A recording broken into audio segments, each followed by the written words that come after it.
আসসালামু আলাইকুম viewers, welcome to ঘরের রান্না। আশা করি আপনারা সবাই ভালো আছেন। আজকে আপনাদের সাথে শেয়ার করব বাঙালির ট্রেডিশনাল একটি রান্না, মুড়ি ঘন্ট। রুই মাছের মাথা দিয়ে মুড়ি ঘন্ট। তো আমাদের বাসায় বড় কোনো মাছ আনলে সেটার মাথাটা থেকে যায়, তো এটা দিয়ে খুব সহজেই কিন্তু মুড়ি ঘন্টটা বানিয়ে নেওয়া যায়। তো আজকে আপনাদের সাথে এই মুড়ি ঘন্টের রেসিপিটাই শেয়ার করব। তো চলুন দেখে নেই কিভাবে এটা রান্না করতে হয়।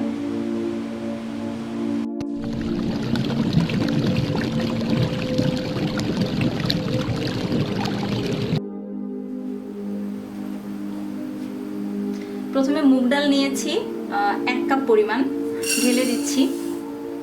এখন এই মুগ ডালটাকে আমি ভেজে নিব। চুলার আঁচটা মিডিয়াম লোতে রেখে ভাজতে হবে, না হলে ডালটা পুড়ে যেতে পারে। ডালটাকে ভেজে নিচ্ছি। ডালটা ভাজার সময় এটা থেকে একটা ঘ্রাণ আসবে, সুন্দর একটা ঘ্রাণ আসবে। আর যদি মুখে দেন তাহলে খেতেও ভালো লাগবে, আর কালারটাও একটু সোনালি হয়ে যাবে। তখন বুঝতে হবে যে ডালটা ভাজা হয়ে গেছে। এখন আমি চুলাটাকে অফ করে দিব। আর এই যে ভাজা ডালটা, এটাকে পানির মধ্যে ভিজিয়ে রাখতে হবে আধা ঘন্টা। ডালটাকে আমি পানির মধ্যে ভিজিয়ে রেখেছি। তো আধা ঘন্টা পর ডালটা ফুলে উঠবে যখন, তখন বুঝতে হবে যে ডালটা ভিজানো হয়ে গেছে। তো অপেক্ষা করছি আধা ঘন্টার জন্য। মুড়ি ঘন্ট বানানোর জন্য প্রথমে কড়াইয়ে তেল দিয়ে দিচ্ছি পরিমাণ মতো।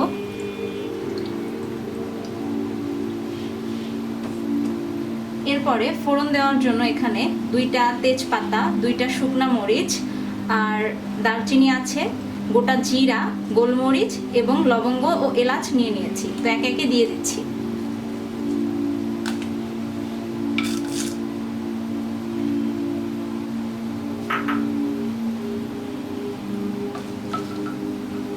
এখন এটাকে ফোড়ন দিয়ে নিতে হবে।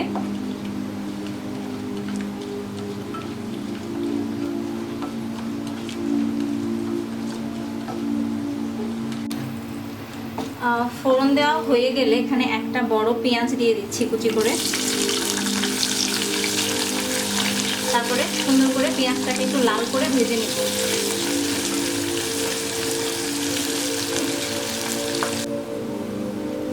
পেঁয়াজটা ভাজা হয়ে গেছে। এখন আমি 1 টেবিল চামচ আদা বাটা, 1 টেবিল চামচ রসুন বাটা দিয়ে দিচ্ছি। মুড়ি ঘন্টতে মশলাটা একটু বেশি দিতে হয়, এজন্য আমি আদা রসুন বাটা বেশি দিয়েছি। আপনারা পছন্দ না করলে কমিয়ে রান্না করতে পারবেন। এখন আমি এখানে সামান্য একটু পানি দিয়ে দিব, যাতে মশলাটা পুড়ে না যায়।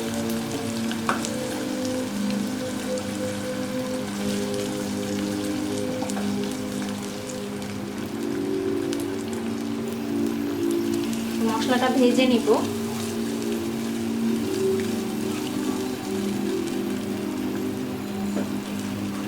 তারপর আমি এখানে অ্যাড করব লবণ, 2 চা চামচ লবণ, ধনিয়া গুঁড়া, হলুদের গুঁড়া আর গুঁড়া মরিচের পাউডার। তো এটা এখন আমি দিয়ে দিচ্ছি। এখানে আমি 1 চা চামচ করে ব্যবহার করেছি। আপনারা আপনাদের স্বাদ অনুযায়ী ব্যবহার করবেন এবং পরিমাণ অনুযায়ী। এটাকে নেড়ে নিচ্ছি।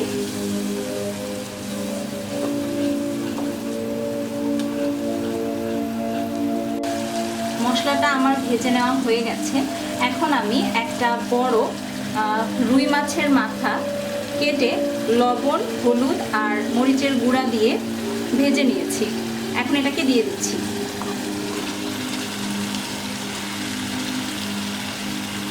তারপর একটু মশলাগুলোর সাথে কষিয়ে নিব। একটু পানি দিয়ে দিচ্ছি।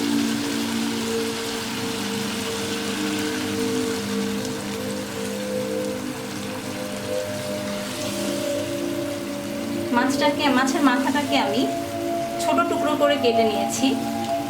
আপনারা চাইলে বড় রাখতে পারেন।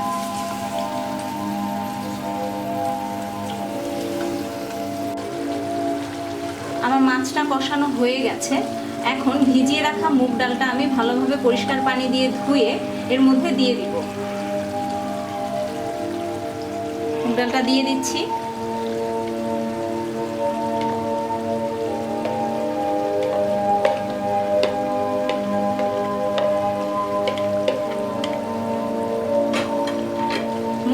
দেওয়ার পরে মাছের সাথে এটা একটু মিলিয়ে নিতে হবে। আমি 1 কাপ পরিমাণ মুগ ডাল নিয়েছিলাম ছোট কাপ দিয়ে। তো আপনারা যে পাত্র দিয়ে ডালটা মেপে নেবেন সেই কাপের 3 কাপ পানি দিবেন সেদ্ধ হওয়ার জন্য। আমি 3 কাপ পরিমাণ পানি মেপে রেখেছিলাম, সেটা দিয়ে দিচ্ছি। মুগ ডালটা খুব বেশি সেদ্ধ হয়ে একবারে গলে যাবে না, আবার একবারে শক্তও থাকবে না। এটা হাত দিয়ে ধরলে আস্তে আস্তে বোঝা যাবে, কিন্তু আবার সিদ্ধও হয়ে যাবে।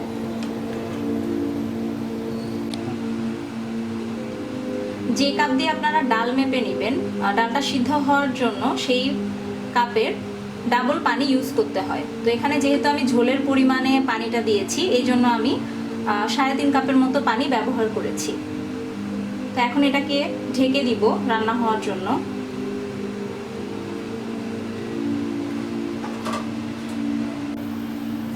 কিছু সময় পর ফিরে এলাম, দেখে নিচ্ছি যে ডালটা সিদ্ধ হয়েছে কিনা।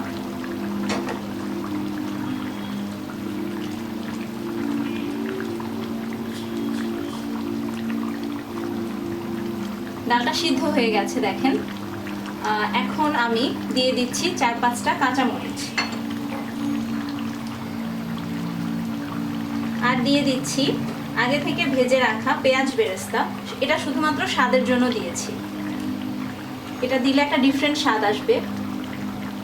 আর দিয়ে দিচ্ছি আমি কিছু কুচি করে রাখা ধনেপাতা।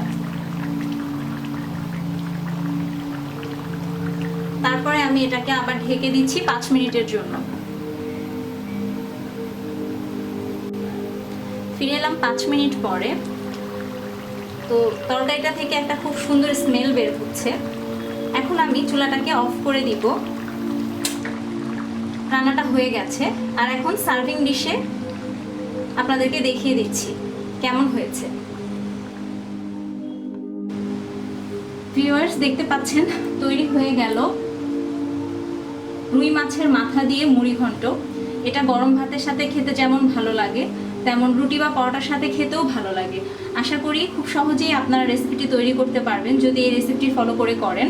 আর আপনাদের যদি রেসিপিটি ভালো লেগে থাকে অবশ্যই আমার চ্যানেলটি সাবস্ক্রাইব করবেন, লাইক করবেন, কমেন্ট করবেন, আর আপনার ফ্রেন্ডস অ্যান্ড ফ্যামিলির সাথে শেয়ার করবেন।